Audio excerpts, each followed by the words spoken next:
G'day, Australia.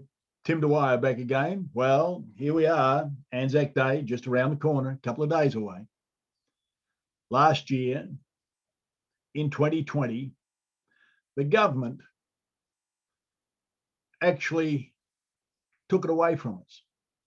Through fear, they used a weapon called fear. They didn't use a gun, they used a weapon, but it was called fear and terror. You see, those in high places in this country are taking their orders from people who are low in spirit, low in honesty. They live in low places. They are called the elite, but in actual fact, they are low people, very low. You see, our Anzacs, they didn't live in fear. They jumped up out of the trenches facing certain death, barrages of machine gun fire, and they went. And they went again, and they went again. And they were blown to hell. But oh no, we stayed home because the government told us it was too scary to go outside. A nasty thing might get you.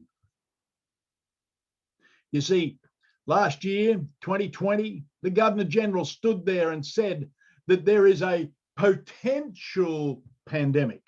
Potential. These poor buggers jumped up in front of certain death, not potential.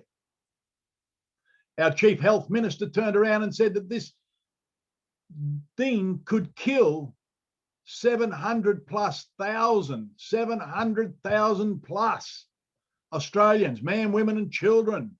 It's terrible. Stay home. Ladies and gentlemen, we are ANZACs, and we will not be governed and ruled by low people. We have high standards. You wouldn't think so to look at our parliaments, both state and federal, but we do have high standards. And the reason that the cure for this particular terrible thing is being administered to the elderly is because the elderly remember freedom. The elderly can talk of freedom. The elderly can talk of the heroic acts to create the freedom. But if you wipe out that generation, that sacred knowledge, that spirit of freedom goes with them. Please protect yourself from the weapon that they are using to wipe out the sacred knowledge. Protect yourself against people in low places. Ladies and gentlemen, this is ANZAC Day, and I will not apply for a ticket to attend.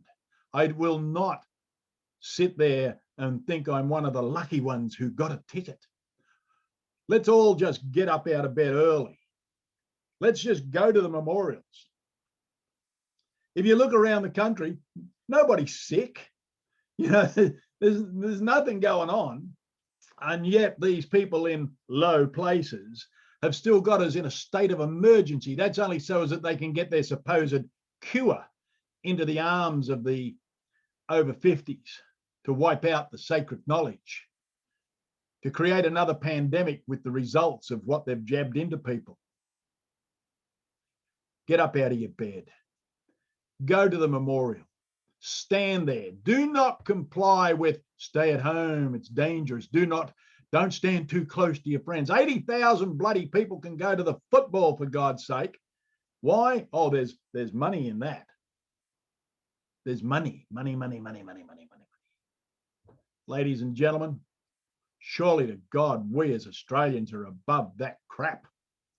Surely to God, we will stand and honour those who jumped up out of the trenches and got blown to hell for your freedom. You can either have security, safety, total safety, or you can have freedom, but you can't have both. A ship that stays in the harbour will never see a rough sea, but it'll never travel anywhere either. It'll never know the joys of victory, of success. Ladies and gentlemen, I, for one, count me only as one, I will be there at the dawn. And regardless of whether the cowards run an ANZAC Day service or want to restrict numbers, they will not restrict this number. They will not restrict your number if you stand up. Yes, I know it's a bit chilly in the morning. Get out of bed. Don't be gutless. Don't live in fear. Hermann Goering. Let me just read something to you about Hermann Goering. About 75 years ago, Hermann Goering, Adolf Hitler's lieutenant, who testified at the Court of Appeals in Nuremberg, was asked, how did you get the German people to accept all this? And we can change that line to, how did you get the Australian people to turn into gutless cowards and be fearful of everything? He replied, it was very simple.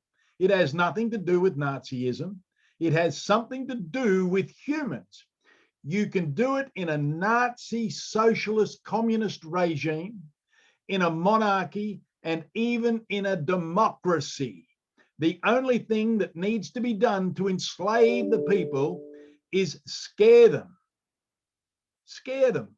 Put them in a state of fear, right? Put them in a state of fear. If you manage to find a way to scare people, you can make them do what you want. Fear is the weapon. We are at war. Make no mistake about it. And unfortunately, the enemy is the media and every talking head that's paid a fortune to spew their crap, the politicians and the bureaucrats, the health ministers, the health specialists, the police commissioner.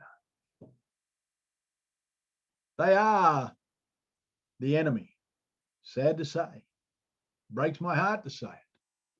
The people that profess to be Australians could do this to their fellow Australians. And even the ADF support what these people are doing to their fellow Australians. So today we honour yesterday's heroes. Those who went to World War I voluntarily. Those who went to World War II. Those who went to Korea. Those who went to Vietnam. We honour you. We respect you. We thank you. And we apologise for allowing this nation to fall into such hands as the cowards of the puppets of the United Nations that are now controlling Australia. And we have the worst bunch of politicians. We have the South Australian Premier who is licking up the boots of the Chinese. You cowardice piece of excrement. We have a Prime Minister who, God only knows what he is. It's hard to tell. We have a Victorian Premier. Not sure where he's gone. Not a bad thing, but anyway. Another communist bootlicker. Ladies and gentlemen, stand up in your thousands, your tens of thousands, your hundreds of thousands, and go to the ANZAC Day Memorial. Do not be compliant with this fear control mechanism that they are running. There is nobody sick in this nation of what they're claiming. There is no state of emergency. They lie for a profit. My name's Tim Dwyer, and I'll see you at the ANZAC service. God bless you. God bless this country. And for once and for all, just stand up. It doesn't hurt, and you won't get hurt. Just go. Go and do it. You will win. Thank you very much.